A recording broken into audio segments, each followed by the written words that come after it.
I held the hollow soap mold in my hands while they dragged me to the bank to force a signature. But what they didn't know was that the walnut block she'd thrown into a donation box contained the original contract, a warning from my dead son in his own handwriting, and enough forensic truth to put her in a federal jumpsuit for 18 months. Now my company is called Lather of Lies Soaps, and every single bar is cut by my ex-daughter-in-law wearing an orange smock that reads Slippery Trust, while a laser jet prints the perjury case number onto each wrapper. This is how a $4 block of carved wood, a false collapse on a kitchen floor, and an old locksmith skill I learned when I was 13 turned a $4,500 gilt basket into a $760,000 reckoning. My name is Lydia Harrow. I'm 53 years old, and I've been a widow for almost 9 years. My husband Mark left me a pension and a small house with a kitchen that faced the sunrise, and after he was gone, I filled every quiet morning measuring sodium hydroxide into distilled water and watching the heat bloom through the glass. Cold process soap making is more chemistry than craft, and I loved it for exactly that reason. You weigh palm kernel oil and unrefined shea butter on a jeweler's scale. You bring them to exactly 110 degrees Fahrenheit, and when the lye solution meets the fats, the whole mixture turns opaque and leaves a ribbon on the surface, a trace that holds for 3 full seconds before sinking. That ribbon meant the molecules were rearranging themselves into something that could clean, and after Mark died, watching that transformation was the only thing that rearranged me. My son Daniel married a woman named Leela Brentwood 3 years after Mark's funeral. I paid for the wedding because her own parents refused, a small ceremony at a restored gristmill with 200 white tea roses, and a string quartet that Daniel hummed along to while Leela posed for photographs she later airbrushed into porcelain smoothness. Daniel was a forensic accountant, the kind who spent 11 months a year untangling fraud on the road, and because he understood the architecture of deception better than anyone I've ever known, he insisted we notarize our partnership at the county clerk's office. Leela and I signed a 50-50 operating agreement for an artisanal cold process bath and body brand we called Lavender Haven. I liquidated every last cent of Mark's pension, $123,000. I paid for the stainless steel triple boiler, the commercial curing racks, the essential oil barrels, and the first run of 1,200 custom boxes printed with a sprig of lavender that looked like it had been drawn by a hand that actually cared. Because Daniel kept 17 hotel keycards in his glove compartment at any given time, I wrote an extra provision into the contract. Leela and I each received a lifetime supply of the lavender chamomile bars made from the very first batch, poured in a 6-cavity silicone mold with a honeycomb texture that left a hexagonal imprint on every bar. I remember scraping the trace into each cavity with a rubber spatula, the scent of Roman chamomile and Bulgarian lavender so thick it clung to my hair for 2 days. That detail will matter later. Daniel died on a wet Tuesday evening in October, hydroplaning on Interstate 74 into a concrete divider that had claimed 11 other drivers in the past decade. The state trooper who came to my door was younger than Daniel, and he handed me a sealed plastic bag with a wallet, a phone that would never ring again, and a hotel receipt from Ohio that still smelled faintly of the coffee he'd spilled on it that morning. Before the funeral flowers had even begun to wilt, Leela arrived at my house with a man I'd never met, a financial planner named Troy Mercer, whose teeth were so bleached they looked like they'd been laminated under a hot press. Leela was weeping, but it was a clean, television kind of weeping, all symmetrical tears and no swollen eyelids.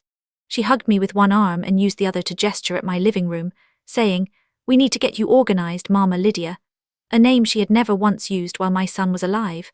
Within 30 hours, they had filled 4 cardboard cartons with Daniel's possessions. His childhood report cards, the brass desk clock I'd given him for his 21st birthday, his collection of forensic accounting journals, a shoebox of loose change from a dozen countries, and a wooden soap mold he had crafted in high school woodshop. The mold was walnut, about 12 inches by 4 inches, with a fitted lid and dovetail joints so fine you could not slide a piece of paper between them. I'd forgotten he had even kept it. Leela picked it up, turned it over in her hands, and said to Troy, "This thing smells like rancid tallow. It's trash." She dropped it into the donation crate alongside a bag of mismatched socks and a toaster with a bent cord. I watched it land with a hollow thump, and something in the sound was wrong, a deeper resonance than solid wood should make. I waited until she and Troy went to the kitchen to argue about whether we should order lunch from a deli or the expensive caterer Leela preferred. I lifted the mold out of the crate, carried it to the garage, and shut the door behind me. The walnut was cool and heavy, And when I pressed both thumbs against the bottom panel exactly where the dovetails met, I remembered Daniel's sharp teacher, Mr. Keene, who had graded a project on hidden joinery, and had pulled me aside at parent-teacher night to say Daniel had a gift for building secrets into plain sight. I pressed harder, and the false floor slid sideways with a friction-fit smoothness, revealing a hollow chamber sealed with a thin coat of beeswax that had yellowed with age. Inside, wrapped in a Ziploc freezer bag, lay a folded document and a sealed envelope. I knew the document before I unfolded it. The original partnership agreement, my own notarized signature still sharp, Daniel's witness stamp in the corner, the ink listing all the provisions including the lifetime supply of soap. It was the copy I had handed to Leela for safekeeping 18 months earlier, the one she had supposedly filed with the business records. The envelope was addressed to me in my son's tight, left-slanted handwriting. I opened it there, crouched behind the lawn mower with the smell of cut grass and two-cycle oil in my nostrils. The letter inside ran only 12 lines, but I read it standing still, my breath fogging the beeswax, my hands trembling so hard the paper crackled. Mom, if you are reading this, Leela has made her move. She tried to convince me to sign a dissolution 3 different times over the past year. She said you were too old to manage the company and that you'd be happier with a gift basket settlement. She told me you were forgetting things, that you'd wandered into the street last spring, all lies. I hid this contract last winter because I was afraid she would destroy it. I've also filed a certified copy with the county recorder's office. The filing number is 2023 DOC 00942. Do not trust her. Do not trust Troy. He's a disbarred insurance broker with 3 prior civil judgments. Save yourself and do not sign anything unless you have a lawyer and a notary you've chosen yourself. Below his signature, he had written the recorder's filing number in a larger hand, as if he knew I might need to read it through tears, and he had underlined the word save 3 times, so the pen had nearly torn the paper. That was the moment the floor of my grief fell away, and I realized I was standing on a trapdoor designed by my own son. Before I continue this story, let me know where you're watching from in the comments below. Hit like and subscribe if you believe a mother's observational patience beats a con artist's rehearsed smile every single time. I didn't confront Leela. I slid the contract and the letter back into the hollow mold, pressed the beeswax seal back into place with the flat of my thumb, and hid the block behind a loose section of drywall in the laundry room where I stored the spare laundry detergent bottles. When I walked back into the house, I did so with the shuffled shuffle of a confused widow, which was not entirely an act. The grief was real, but I packed it into the same compartment where I'd stored my anger, and I let my face go slack.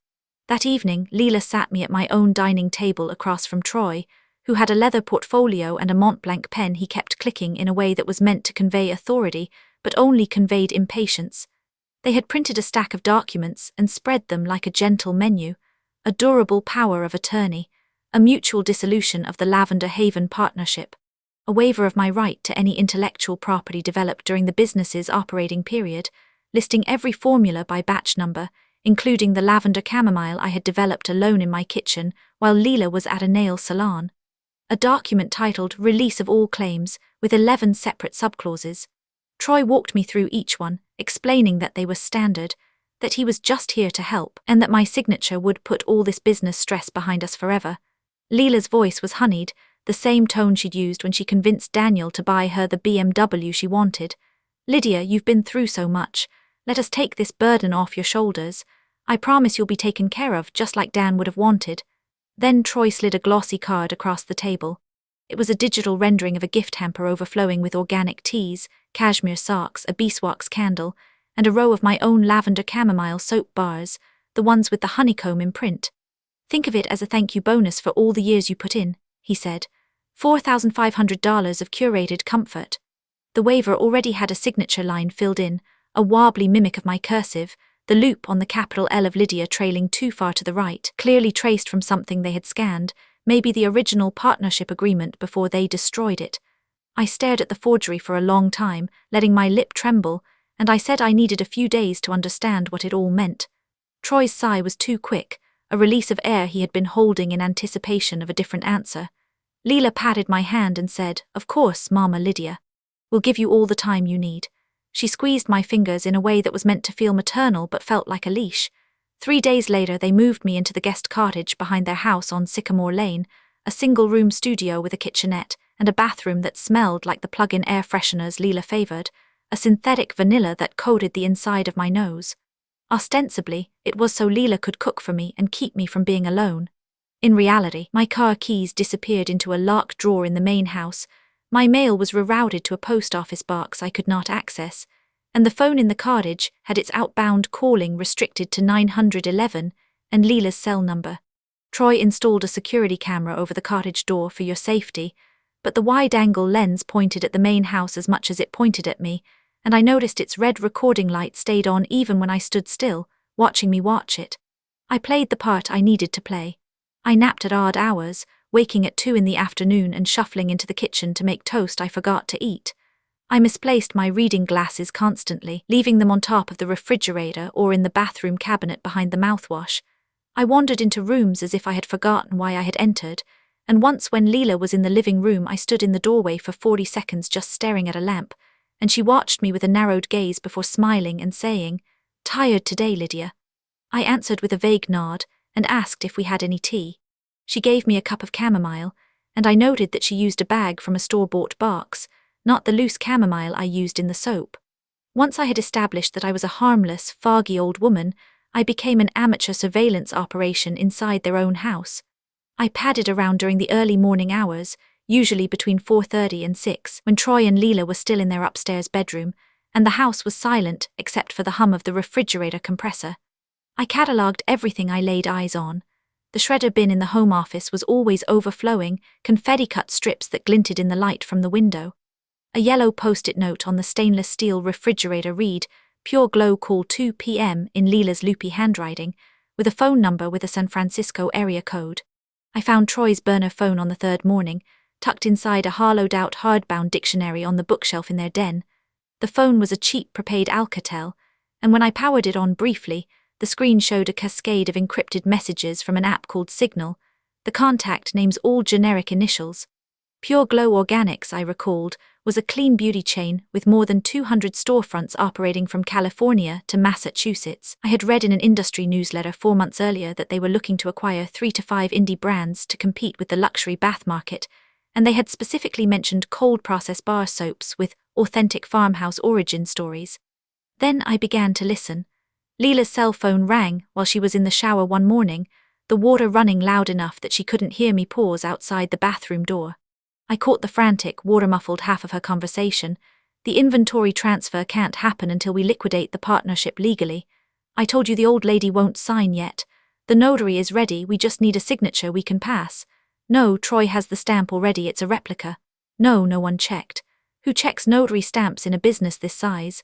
My pulse beat in my temples, but I kept my expression blank and drifted toward the kitchen, where I poured myself a glass of water and left a small puddle on the counter I had to clean with a paper towel, so I'd have a reason to be there.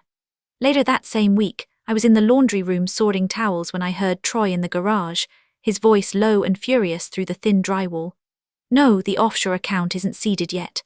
The buyer needs clean title to the formulas, and that means both signatures.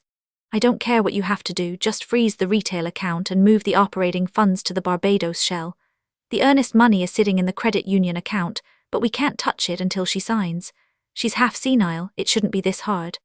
I heard him kick something, a cardboard box maybe, and then the garage door slammed. I needed proof, something tangible that could not be dismissed as a grieving mother's confusion. I needed the documents in that steel filing cabinet. It was a Han 4-drawer vertical filing cabinet in the corner of the home office, battleship grey, with a Medico pin tumbler lock on the top drawer that controlled all 4. Medico locks use rotating pins and sidebar grooves, far more complex than a standard quickset or Schlage. I hadn't touched a tension wrench in 30 years, but my father was a locksmith who ran a small shop called Harrow Keys with a neon sign shaped like a skeleton key that blinked red in the window. Every summer from age 13 until I left for college, I sat on a stool beside him, rekeying pin tumblers and learning the feel of a binding pin, that tiny increase in resistance that tells you the driver pin is crossing the shear line. I knew that a Medico lock would not yield to a simple rake. I needed a half-diamond pick that I could use to lift each pin individually, and I needed to feel the rotational resistance of the sidebar. I did not have my father's old kit, so I made my own inside the cottage. I retrieved a thin stainless steel windshield wiper insert from a discarded wiper blade I found in their garage, a strip of spring steel about a 1/4 inch wide and 12 inches long. Using a pair of needle-nose pliers I had sneaked from the kitchen junk drawer, I bent the tip into a half-diamond curve, filing the edges smooth with an emery board from Leela's manicure set until the surface was glossy and would not snag. For a tension wrench, I used the flat spring steel spine from a manila folder clip, bending the last 1/8 of an inch into a right-angle foot. It took me 2 evenings, working by the light of the cottage bathroom vanity, testing the feel of the pick against the underside of a bathroom drawer lock I had brought from the cottage door. On a Thursday night when Leela and Troy were at some networking dinner, I walked into the home office wearing cargo pants with deep pockets, my father's old muscle memory returning like a song half-remembered. The office smelled like stale coffee and toner. The filing cabinet was cold under my fingers. I inserted the tension wrench into the bottom of the keyway and applied gentle clockwise torque, then slid the half-diamond pick to the back of the lock and began lifting each pin, feeling for the tiny click that meant the driver pin had set above the shear line. A Medico sidebar lock requires you to set the pins and then rotate them individually to align the sidebar grooves, but I had spent a summer practicing on a Medico deadbolt my father kept for training, and I knew the trick. After setting the pins, you release tension very slightly and feel for the sidebar to drop. On the 4th pin, I felt the telltale shift. The core rotated a single degree, and the plug turned with a satisfying clunk. I had the drawer open in a little under 12 minutes. Inside the top drawer was a hanging file labeled Holdings, and inside that I uncovered the mother lode. The forged dissolution agreement, typed on letterhead and bearing the wobbly imitation of my signature, dated 3 days after my son's funeral. A photocopy of a notary stamp belonging to a woman named Sandra Quill, Notary Commission number NC 78234, who had apparently witnessed my signature in a town 40 miles away on a date I spent sitting in a church pew staring at my son's casket. The Pure Glow offer letter, 7 pages of dense terms, with a total consideration of $760,000 for all formulas, branding, customer lists and existing inventory, contingent on clean title. There was also a signed letter of intent with a wire instruction section. Then I found the bank statements. Troy and Leela had opened a business money market account at my own credit union under the name Lavender Haven Partners, and the statements showed a $50,000 earnest money deposit from Pure Glow, dated 3 weeks earlier. The account application required a co-signatory, and there was my signature again, copied with slightly better accuracy but still wrong in the capital H of Harrow, which I always looped inward, and the forgery looped outward. I photographed every page with my phone, careful to take 2 shots of each document, one wide and one close enough to read the fine print. Then I returned each document to exactly its original position, aligning the staple holes and paper clip indentations. Before I closed the drawer, I checked the shredder bin again. It was still overflowing, and this time I noticed a pattern. The strips were from a cheap budget crosscut machine that produced 1/4-inch strips, not the confetti-style microcut a careful fraudster would use. Over the next 3 nights, in the cottage with the curtains drawn and a desk lamp tilted low, I reassembled 3 crucial pages using tweezers and transparent tape, working like an archaeologist reconstructing a shattered vase. The first was a copy of our original partnership contract, the one Leela had claimed she'd misplaced, its shredding confirming that she had scanned it for the forged version, and then destroyed the evidence. The second was a notarized statement from Sandra Quill, on her letterhead, claiming she had personally witnessed me signing the dissolution agreement in her office, and I noticed the date was exactly the same as the appointment card for my son's funeral that was still in my purse, the ink from the funeral home stamp smeared with my own tears. The third was an email printout from Troy to Leela on a personal email address, an account I didn't recognize. It read, "Once the wire clears we can pay off the Quill woman and the old bat can rot. I've already lined up the listing for the house, we'll get maybe $340K. Just don't let her talk to a lawyer." I had enough. I had more than enough. But I needed an ally because a 53-year-old widow carrying a Harlow soap mold into a police station was not going to be believed by the first officer who saw her. I needed to talk to someone who understood financial forgery. I reached out to the bank directly. I had kept the business's original signature card from the credit union in a file folder at my old house, a card I had retrieved during one of my doctor's appointment outings when Leela let me leave the cottage with a supervised driver. I borrowed a prepaid phone I had purchased from a drugstore and hidden inside a tampon box under the cottage bathroom sink, and I called the branch manager, a woman named Carolyn HSU who had known me for 15 years. I gave her my name and my account number and said, "Carolyn, there is a fraud in progress, and I need a compliance officer who understands notary forgery and wire hold protocols. This is not a call for sympathy, this is a call for forensic intervention." She transferred me to Margaret Yu, who worked in the bank's fraud investigation unit, a division I didn't even know existed. Margaret's voice was steady and clinical. I told her everything: the forged signatures on the new money market account, the fraudulent notarization by Sandra Quill, the $50,000 earnest deposit from Pure Glow, the intended $760,000 sale, and the likely offshore account in Barbados. Margaret listened without interrupting, and then she said something that made my breath catch. "Mrs. Harrow, we've already flagged that wire. The signature on the new account didn't match our biometric signature template. Your son, Daniel, had set up a fraud alert on all accounts associated with your social security number 4 months ago, requiring dual biometric verification for any new account opening. The earnest money wire has been frozen pending a review, and the attempted transfer to the Barbados account triggered an automatic suspicious activity report. But we need the original contract to prove you are the lawful co-owner. Do you have it?" I did. Of course I did.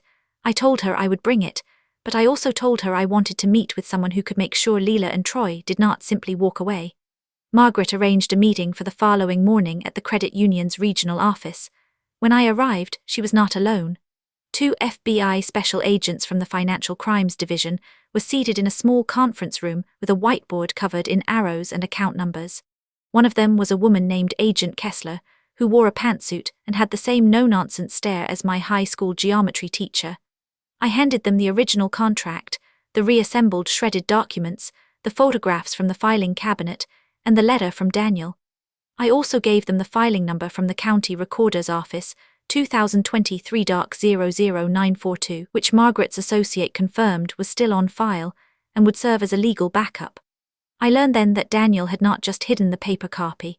He had also placed a quiet dead man's switch on our partnership agreement, filing an affidavit with the recorder that any dissolution without my in-person fingerprint authentication would be presumptively fraudulent. He had set this up with the credit union and the county behind my back, a forensic accountant's final audit of his own family, and I cried for a full 30 seconds in that conference room before I pulled myself together. Agent Kessler asked me to wear a wire. She laid a thin microphone and a buttonhole camera on the table, small enough to fit inside the button of my cardigan, and she explained that if I could get Leela and Troy to bring me to the bank to finalize the forged documents, they would have everything they needed for arrest and conviction on both federal wire fraud and state forgery charges. I agreed immediately, but before I did, I needed one more piece of information. I had to see just how deep Leela's cruelty ran. I needed to know if there was any remnant of humanity left, or if she would step over my dying body to get what she wanted, so I decided to stage a test. Early the following Tuesday, I waited until Leela was in the kitchen, hunched over the marble island with a cup of espresso and her phone, texting furiously. I positioned myself near the counter, close enough to the edge, and I let out a strangled gasp that was half choke and half moan. I grabbed the edge of the quartz with one hand, let my knees buckle, and slid deliberately to the cold tile floor, moaning, clutching my chest. I had practiced the sound the night before in the cottage, a wet, rasping breath that sounded exactly like the time my own mother had collapsed from a blocked artery. I lay on the floor, facing the doorway, eyes half closed, breathing shallowly through my mouth, one arm flung out at an unnatural angle.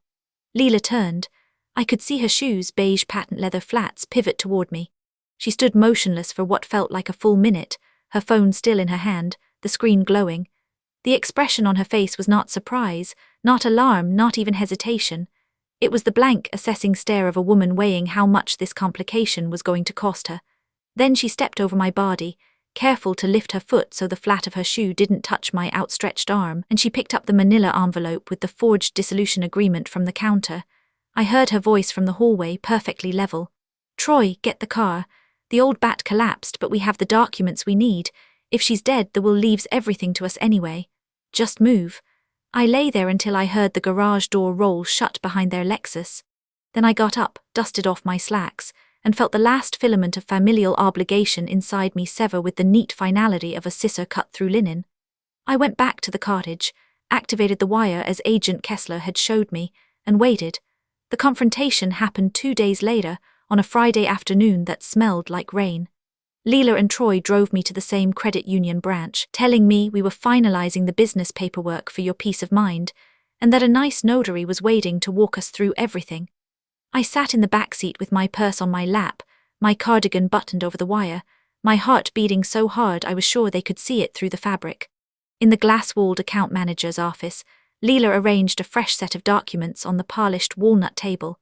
A notarized letter supposedly from me, reaffirming the dissolution, authorizing the release of the full $760,000 wire to a new business account they claimed was for operational continuity, but which I knew was routing to a shell in the Cayman Islands. She uncapped a fountain pen and held it out to me with the nib pointed toward my chest, a little gesture of dominance I might not have noticed if I hadn't spent weeks studying her. "Just sign," she said, her voice taut and bright, the veneer cracking. "It's the last thing you'll ever have to do for the company. Then everything is done, and you can rest." I looked at the pen, then at her, and I let all the fog clear from my eyes, let my posture straighten, and let her see the Lydia Harrow who had balanced a business's lied-oil ratio for 7 years without a single failed batch. I spoke quietly, a line I had been polishing in my head for 3 days, and I delivered it with the same calm I used when telling a customer never to use undiluted tea tree oil on broken skin. "I would rather let this entire business dissolve in raw lie than sign a single sheet of paper for you again." Leela's mouth opened, then closed. The glass door to the office swung open, and Margaret Yu walked in, followed by Agent Kessler and another FBI agent who had been waiting in the branch manager's office. Troy stood up so fast his leather chair tipped backwards and hit the filing cabinet with a hollow bang. The other agent placed Leela's hands behind her back, while Agent Kessler recited the charges in a clear, practiced monotone. Conspiracy to commit wire fraud under 18 U.S.C. Section 1349, forgery, aggravated identity theft, and perjury.